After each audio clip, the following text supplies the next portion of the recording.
A former animal shelter volunteer gave the Richmond County Board of Commissioners an emotional breakdown of alleged misconduct and abuse before calling for the termination of the shelter's director. Christy Newton-Maines, who said she was a volunteer at the Richmond County Animal Shelter for nearly a year, handed each commissioner a packet with photos to illustrate her descriptions during Tuesday's open forum period. Newton-Maines was supported by a host of animal lovers, most of whom wore red. Referencing a recent report from the North Carolina Department of Agriculture and Consumer Services Veterinary Division, Newton-Maines said the director, Bonnie Wild, broke the law by euthanizing 10 animals before the mandatory 72-hour hold period had expired. The state reports show the shelter failed to provide veterinary care to wounded dogs who were brought into the shelter. At least 2 of those, Newton-Maines said she took them to the vet after the wounds festered for several days. She then gave several allegations of abuse by staff members she said she witnessed, including the beating of a cat. After detailing the euthanization of 2 different animals, Newton-Maines said Wild and several staff members needed to be removed immediately. County Manager Brian Land said he wanted citizens to be assured they are running a first-class shelter operation.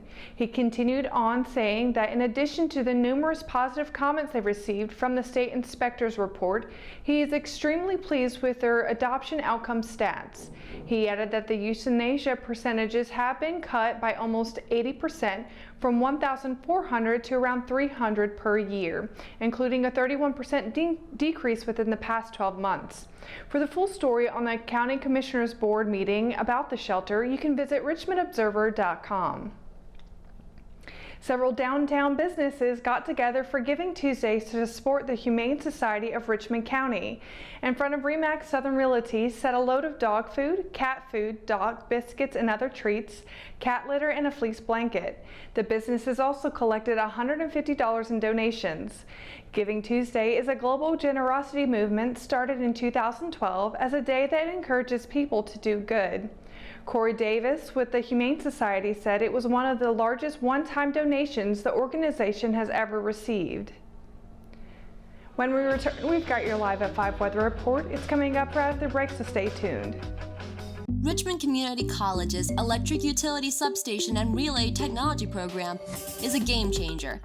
Established as a partnership between Richmond CC and Duke Energy in 2011, this innovative, one-of-a-kind program was created to address the nation's growing demand for technicians capable of working on the protective relaying that controls America's high-voltage power grid. While entry-level technicians in the utility industry normally require 5 years of training, Richmond CC's 2-year program was crafted specifically to cut the training time in half and fast-tracked its students toward high-skill, high-wage jobs in the industry. Graduates of the EUSRT degree program are making between $50,000 and $75,000 in their first year of employment.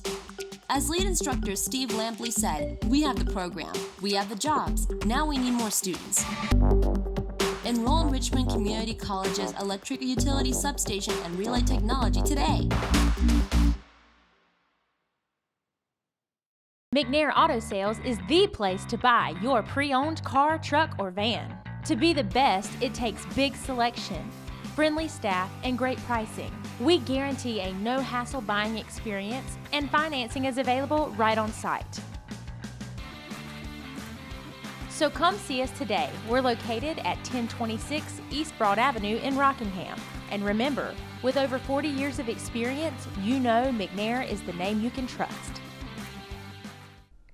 Your Live at 5 weather report is brought to you by RO Yellow, Richmond County's new online business directory. Happy Wednesday, everybody. I hope you're having a great one.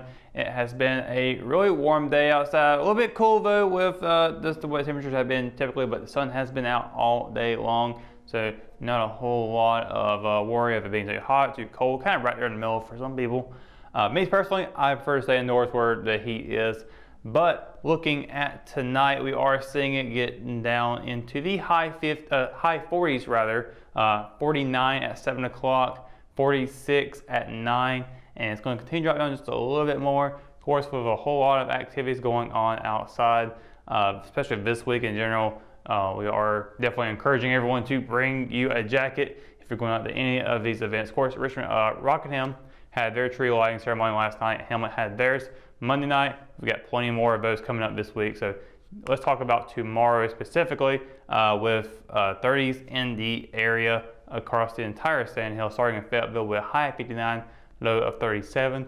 Rayford will be a high of 58, low of 36. Lumberton, high of 59, low of 37. Laurinburg will be seeing a high of 60, low of 37. And then Southern Pines will be a high of 58, low of 36. Moving across Sand Hills, Ellery's will be a high of 58, low of 35. Rockingham and Hamlet will be a high of 59, low of 35. Bennettsville will see a high of 60, low of 37. And across the PD in Wadesboro, will be a high of 59 and a low of 38. And sunny skies all day long tomorrow. Now take a look at the 7-day forecast. It is we definitely have some rain coming up, but we'll talk about that here in just a moment. Thursday will be a high of 59, low of 35 with sunny skies. Friday looking really good for Friday night football. Be a high of 59, low of 42 with mostly cloudy skies. Saturday is looking to be partly cloudy with a high of 53 and a low of 31, so just a little bit below freezing on Saturday morning. Sunday we're looking at a high of 56, low of 48 with partly cloudy skies that day. Then Monday we're getting into the rain chances of being up to 50% throughout the entire day. High is 63, low of 59, and some of that can carry over into Tuesday, also with a 50% chance in the afternoon, be a high 67, low of 44. No chance at all at the evening time, so should be out of here for sure by Tuesday evening. Wednesday we're looking at a high 52, low of 29 with partly cloudy skies, and again below freezing temperatures that morning. But once again, plenty of stuff going on this week around Richmond County, including outdoor activities, and definitely we want to encourage you to bring you a jacket because it's cold. But that's going to do it for your Live at 5 weather report. When we return, we've got your RO Sports update. So on the way right after this, so stay tuned. Locally owned and operated, Fifth Dimension is a place you'll want to check out. Whether you need vape supplies, signs, business cards, decals, or your chakras aligned, we have you covered. Our in-house print shop has quick turnaround time and is open 7 days a week. We offer a wide range of products including natural stones, herbs, pendants, CBD, kratom, and more. Please visit us at 639 East Broad Avenue in Rockingham, North Carolina. That's 639 East Broad Avenue in Rockingham, North Carolina. At Richmond County Hospice, we strive to provide high-quality care to our patients and their families. Whether it's the incredible hospitality at the Haven House or from the comfort of your own home, you can count on Hospice to be there for you. We also offer monthly grief support groups, and our chaplain will be there to hold your hand in prayer. Through our amazing staff and our volunteers, Hospice has made difficult times easier for our community. Call the number on your screen if you feel that you or your loved one may benefit from our services. Richmond County Hospice. Peace, comfort, dignity. For the first time in 11 seasons, the Richmond girls basketball team is off to a 3-0 start to begin its schedule. Returning to the floor for the first time in 12 days, the Lady Raiders defeated Southern Lee 41-26 in Tuesday's non-conference meeting. Second-year head coach Teddy Mosley noted a win is a win, but added that his team didn't play its best game of basketball. Junior forward Jakira Covington carried the weight of Richmond's scoring, netting a season-high 18 points, and was the only Lady Raider to score double digits. Covington, who entered the game with just 16 points through her first 2 games, used her physical play in the post to put up nearly half of the Lady Raiders' points. She had 11 points in the first half before adding 7 more in the final 2 quarters. The Lady Raiders will look to stay undefeated when they open SAC play at home against Purnell Sweat on Thursday. Tip-off is set for 6 p.m. For the second consecutive game, the Richmond boys basketball team relied on its experience in defensive adjustments to pull out a big non-conference win. The Raiders picked up their 3rd win in a row to begin the season. Head coach Donald Pettigrew's team overcame a 7-point halftime deficit to defeat Southern Lee 56-50. A second-half surge on both ends of the ball, including an 18-point third quarter and hitting free throws down the stretch, gave Richmond its first 3-0 start since 2016. It's also the first time in Pettigrew's 3 seasons at the helm the Raiders are off to that good of a start. Junior forward Nige Stroman led the Raiders in points for the 3rd straight game, netting 15 points in the win. Fellow junior point guard P.J. McLaughlin dropped 14 points, a season high, with 11 coming in Richmond's second half turnaround. To begin conference play on Thursday, the Raiders will welcome in Purnell Sweat. The Raiders and Rams will get underway around 7:30 p.m. following the girls' varsity game.